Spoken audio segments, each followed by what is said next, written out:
been a week now since we put the weed killer on the lawn, and it doesn't appear, well, it's doing a little bit to that hinge bit. Looks like it's dying a little bit.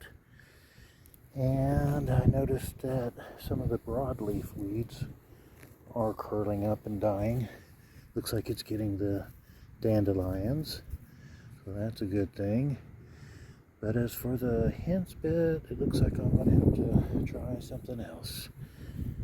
I'm going to have to get out here and put a little different kind of weed killer. I believe the one we used was for broadleaf weeds. And as you can see, the hinge bit isn't really the broadleaf weed. You can even see some of the white powder of the weed killer still on the leaves. So that one was not a good one for out here. It looks like there's still some that has the white weed killer on it, and it looks like it just did not do the job I was hoping it would do. It did.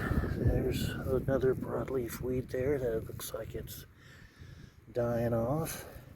But things like this weed here, which I found out are part of the geranium family, it looks like it's hadn't done anything to them. Like this one right here, part of the geranium family, and it's just kind of a mix. But I'd say for this one, it is a no-go for at least those henbit. I do want to show the front garden here. It's looking good.